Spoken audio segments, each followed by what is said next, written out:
Hello বন্ধুরা, মোহনার দিকের আরও একটি নতুন ব্লগে তোমাদেরকে অনেক অনেক স্বাগত। আর আজ আমি তোমাদের সাথে কুমড়োর একটা নতুন ধরনের রেসিপি শেয়ার করব। তো কুমড়ো তো অনেক কিছু দিয়েই তোমরা রান্না করো, নিরামিষ কুমড়োও অনেক রকম করে রান্না করো। তো আজ আমি নারকেল দিয়ে কুমড়োর ছক্কা বানাবো। আর এই রান্নাটা যে কোনো পুজোর দিনে বলো কি এমনি নিরামিষ দিনে বলো, এটা কিন্তু খুবই ভীষণভাবে পারফেক্ট। আর নারকেল যেহেতু এটাতে দেওয়া হচ্ছে, নারকেলের একটা খুব সুন্দর টেস্ট আছে, ওই জন্য এটাকে নারকেল কুমড়োও বলা যেতে পারে। তো প্রথমে আমি দেখো ফ্রাইং প্যানে তেল গরম করে তারপরে নারকেলটাকে একেবারে কুচি করে নিয়েছি, একদম সরু সরু করে কুচি। তো কুচি করে নিয়ে তারপর নারকেলটাকে আমি প্রথমে লাল লাল করে ভেজে নেবো। আর ভাজার সময়ই কিন্তু নারকেলটা বেশ একটা মুচমুচে ব্যাপার চলে আসবে। আর এমনিতে তো যে চানাচুরে দেয়া থাকে, তারপরে অনেক কিছুতেই দেয়া থাকে, যেটা নারকেলটা দেখবে একদম মুচমুচে হয়, সেই রকমভাবেই কিন্তু নারকেলটাকে ভেজে নিতে হবে। আর এই যে ভাজা নারকেলটা, এটার কিন্তু একটা অসাধারণ টেস্ট আছে। আর নারকেল যারা পছন্দ করে তাদের জন্য তো এটা ভীষণভাবে পারফেক্ট। তো দেখো নারকেলটা যে আমার লাল লাল হয়ে গেছে। তো এবারে আমি এটাকে তুলে নিচ্ছি। আর তারপরে আমি ওই তেলের মধ্যেই দিয়ে দিলাম কয়েকটা চিনেবাদাম। এবারে চিনেবাদাম দিয়েও অনেক সময় কুমড়োর তরকারি হয়, নিরামিষ কুমড়োর তরকারি। তো চিনেবাদামটাও আমি দিচ্ছি এর সাথে। চিনেবাদামটা দিলে এখানে টেস্টটা ভীষণই বাড়বে। চিনেবাদাম ভাজারও তো একটা সুন্দর গন্ধ আছে। তো চিনেবাদামটাকেও একই রকমভাবে লাল লাল করে আমি ভেজে নেব।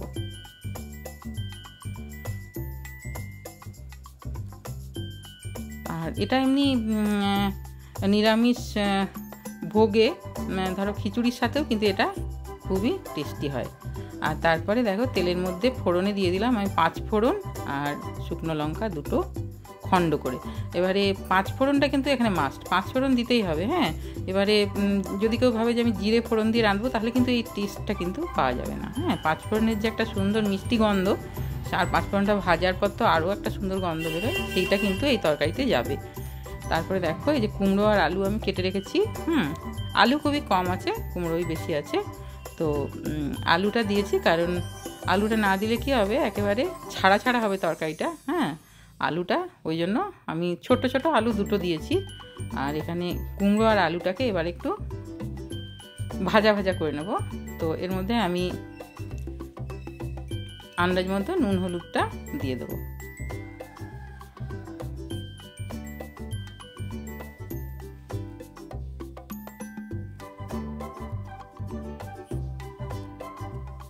নুন হলুদটা দিয়ে, নুন হলুদ গুঁড়ো দিয়ে তারপরে এটাকে খুব ভালো করে নেড়ে চেড়ে নিয়ে তারপর একটু চাপা দিয়ে দেবো আমি। চাপা দিয়ে দিলে কি হবে, তরকারিটা তাড়াতাড়ি সেদ্ধ হয়ে যাবে।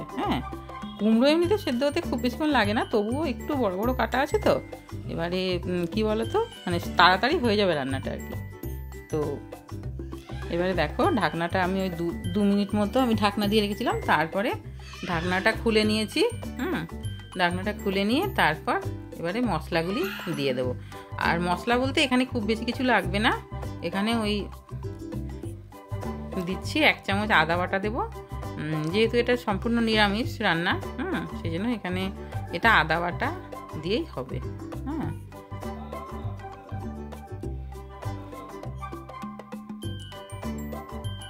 এখানে আমি আদা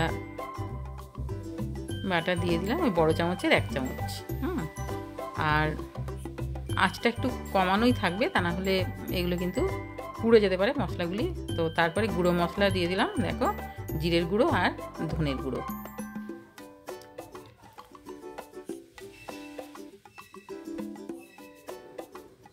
দিয়ে ভালো করে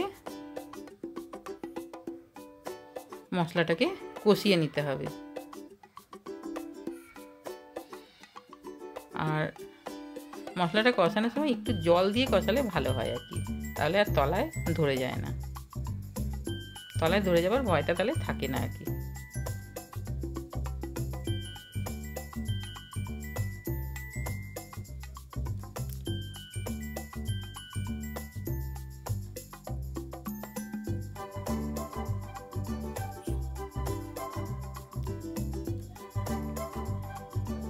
যে দেখো, যেহেতু জিরে ধনে সব শুকনো তো, এবারে জিরে ধনে যদি বাটা হতো তাহলে জল দেওয়ার দরকার ছিল না। হ্যাঁ, এবারে সামান্য একটু জল দিয়ে তারপরে দেখো ঢাকনা দিয়ে দিয়ে আমি এটাকে কষিয়ে নিচ্ছি। ঢাকনা দিয়ে কষালে কি হয়, মশলাটা খুব ভালো কষানো হয় আর সবজির সাথে মশলাটা খুব ভালোভাবে মিশে যায়।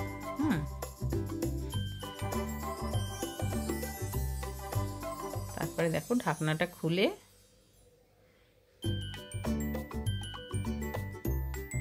আরও একটু ভালো করে কষিয়ে নিচ্ছি। তারপর এখানে আমি দিয়ে দেবো একটু কাশ্মীরি লঙ্কার গুঁড়ো। হ্যাঁ, এখানে ঝাল লঙ্কার গুঁড়ো আর দিচ্ছি না, ঝাল লঙ্কার গুঁড়ো আর দিতে লাগবে না এখানে। হ্যাঁ, কাশ্মীরি লঙ্কার গুঁড়ো একটু দিলাম যাতে কালারটা সুন্দর হয়, আর কালারটাও তো একটু দরকার যে কোনো রান্নাতে, কেমন? তো দেখো, তারপরে আমি আন্দাজ মতো জল দিয়ে দিচ্ছি।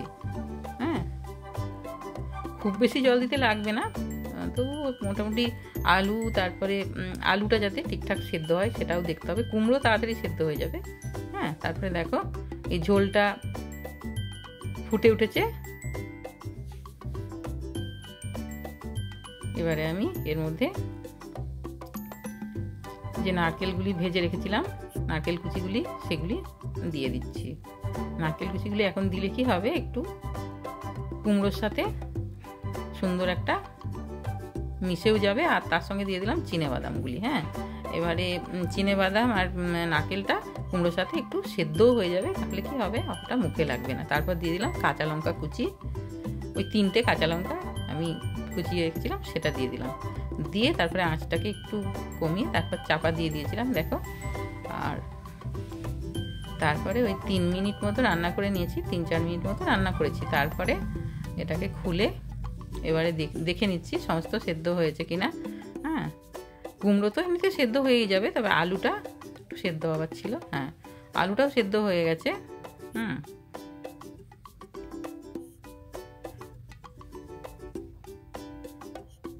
এবারে একটু দিয়ে দিচ্ছি এর মধ্যে চিনি।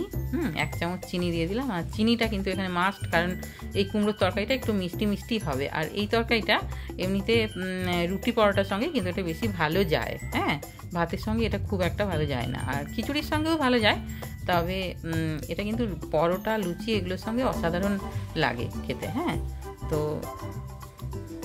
তোমরা অবশ্যই একটা লাইক দিয়ে দেখো আমার ভিডিওটা, কেমন? আর তারপরে দিয়ে দিলাম এই যে দেখো 1 চামচ গরম মশলার গুঁড়ো। হ্যাঁ, গরম মশলার গুঁড়ো দিয়ে তারপরে এই যে এটাকে নেড়ে চেড়ে নিচ্ছি। এটা হয়ে গেছে আমার, হয়ে গেছে। এবার আমি এটাকে